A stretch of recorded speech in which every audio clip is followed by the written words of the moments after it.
Charlie Curson from Warwickshire. A business background. What's your I would say title, but have you got a title? Title. What's today's title? Probably best for today. I am a leadership coach. I guess that's. Okay. So you've spent a day and a little bit at Climb, day and a half now. Day and a little bit, yeah. And if you saw for you by background, I've known Gordon Bateman for over a decade. Mm-hmm. I'm a consultant by background. I'm a coach. I'm also an angel investor. I run a smaller version of this in the Midlands. And Gordon, I also wrote a book. So I wrote a book called Be More Strategic, which was published last year. Yes. And it's been very successful. And Gordon read it. And Gordon asked if I would bring it up here, basically. Yeah. I don't know if it helps have a copy. I've got a copy. Cool. Yeah, you got this. So I say that because Gordon then asked me to do the roadshow thing. So he got me to go to Warwick University with him when they were doing the roadshow, and he got me on stage and talked a bit about the book and things like that. So having known Gordon for that long and seeing what he's gone through to get to this point, what do you think of it? It's awesome. Yes, first time I've been here, so I was aware of it. I wanted to come last year, but I couldn't come. So it's brilliant. There's a couple of things, I guess, from an investor point of view, involved with a lot of early stage businesses. It's interesting being on one yesterday where we were talking to. It was a sort of university ecosystem discussion, and you hear exactly the same sort of pains, but from a northern region as you would in the Midlands, comparing themselves to the southeast. So that was useful just to hear that conversation and the role of investors and collaborators. So from that side, that was really interesting. And I've probably been rather drawn to, well, as I just said, I've been rather drawn, I think, to the maybe more sports and performance related sessions. Okay. Which is as much because as a sportsman myself, a sports fan, and I've worked quite a lot as a performance coach with athletes and sports teams from the GB rowers and things like that. So I mentioned about Johnny Peacock. I saw him on the roster. I was like, I'd love to just hear what he has to say.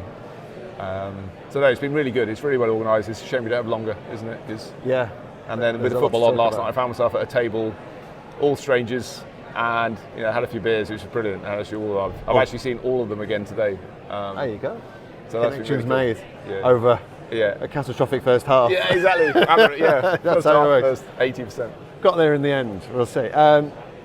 So a little bit about the sessions that you did yesterday. You've come here obviously with many hats. How have you been really getting involved with the people that are here?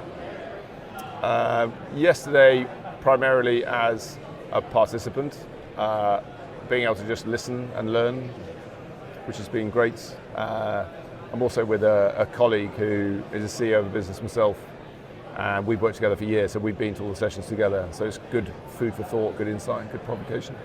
And then today I'm on the other side of the fence. So this morning ran a war game with a group of people, which was about what strategic thinking looks like in practice.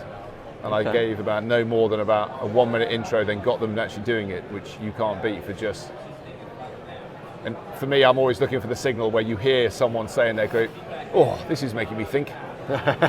Good, because unfortunately, businesses, from scale-ups to large corporates, many people don't probably spend as much time thinking on their own and together as probably they should.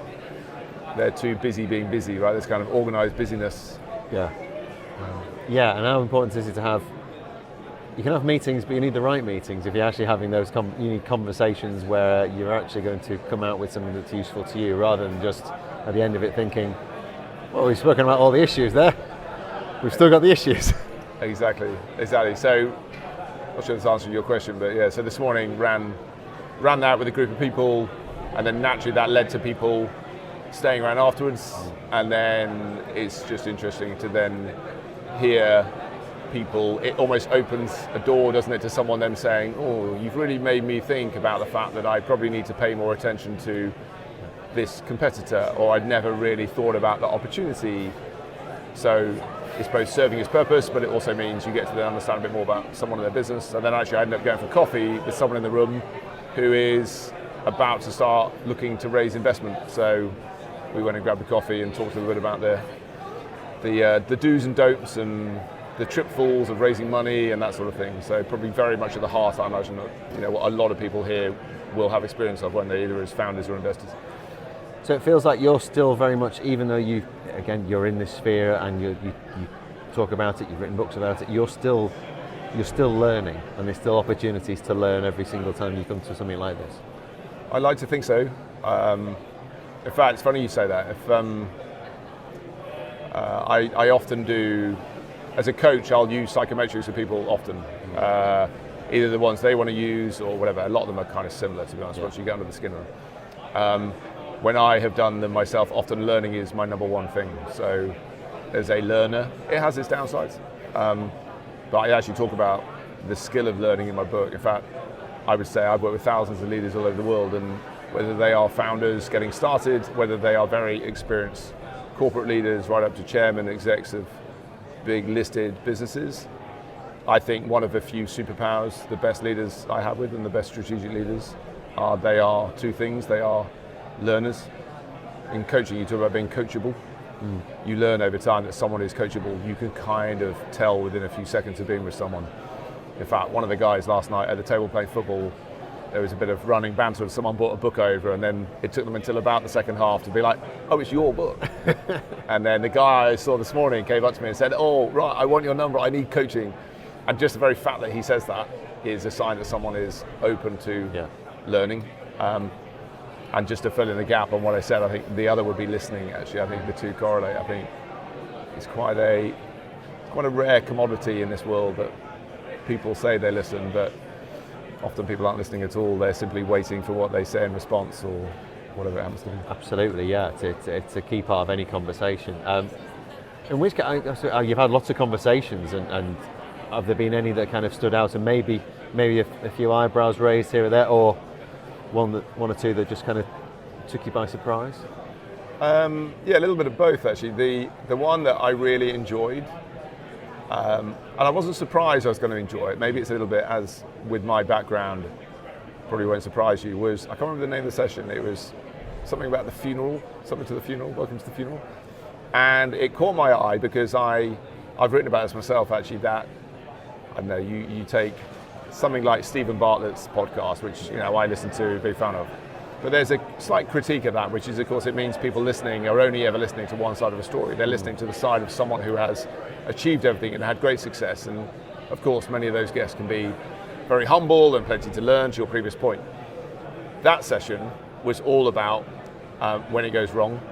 And Adam Hawley, I think his name is, appears on stage dressed as a vicar. He has a coffin, he does it like a church service. And he starts by reading a piece from the very famous Lean Startup.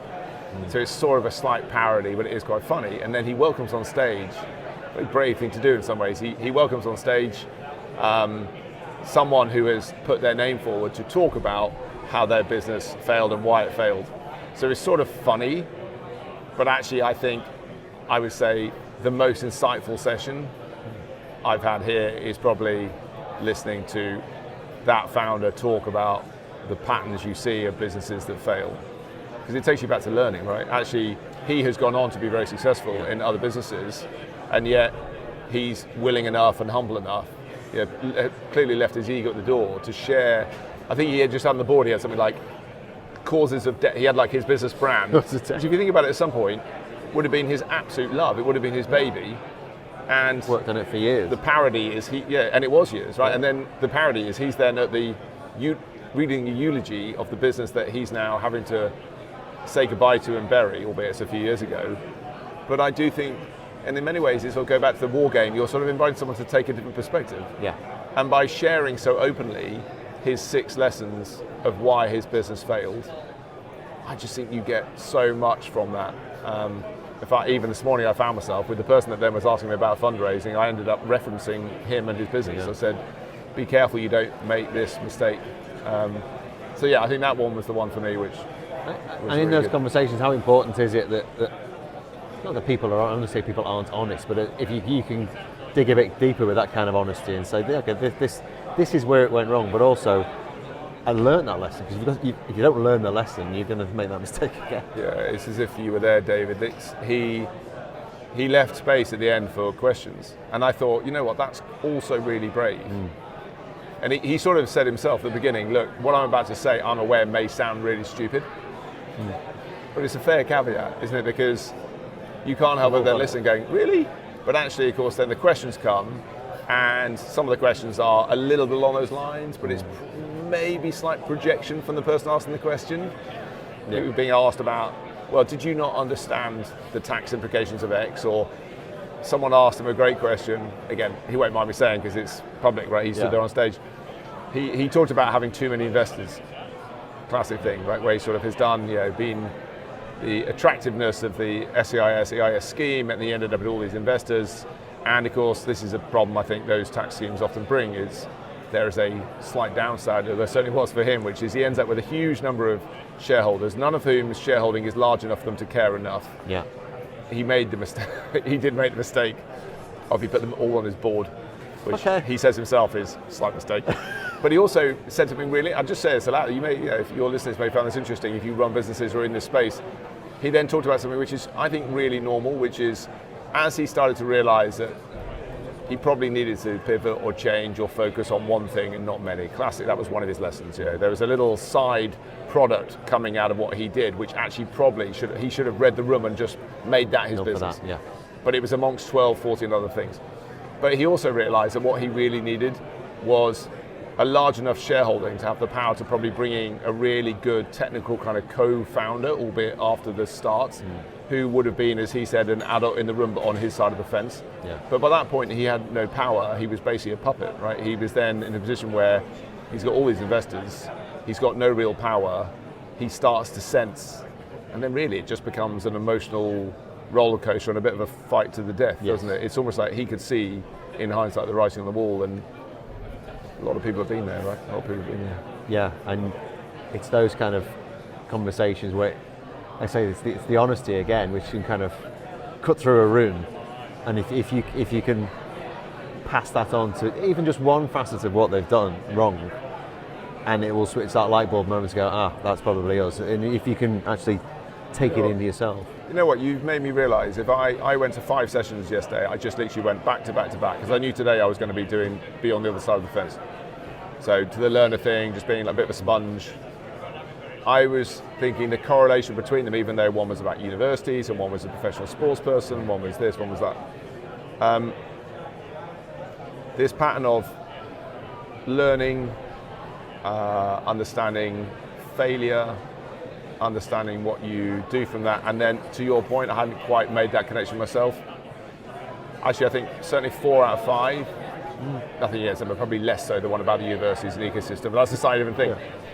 But they all actually had something in them which was about being honest with yourself, being honest with each other, which I hadn't really thought about, but yeah, that was certainly a pattern that came up. Well, it's where, when you bring people together face to face, it's a lot more difficult not to be honest. People put on a front, don't they, at certain events, and they have this version of them, this business version of them.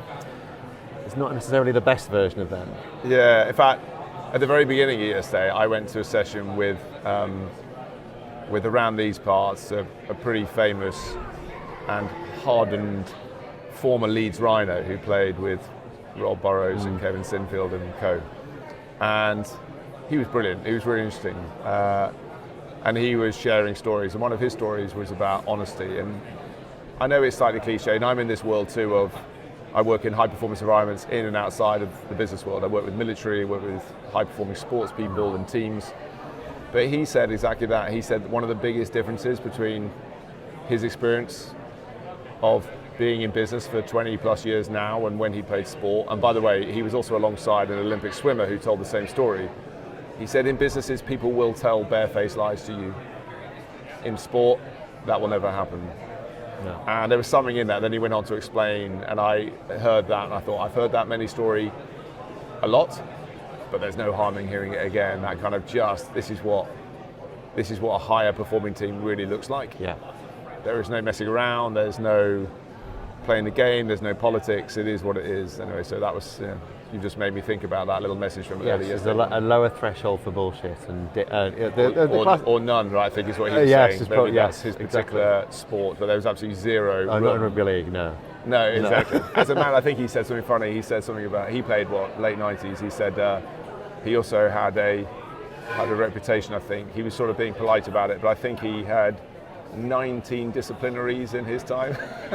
So it probably gives you a sense of who the man is. A nice round number. He missed out on 20. Do you know what he said? He said something yesterday which sounds maybe really simple, but it really resonates with me.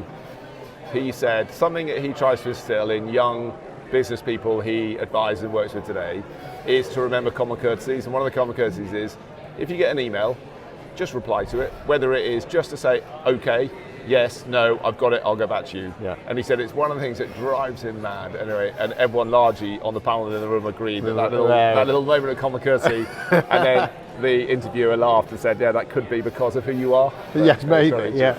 But it does mean a lot, even if it is a polite no.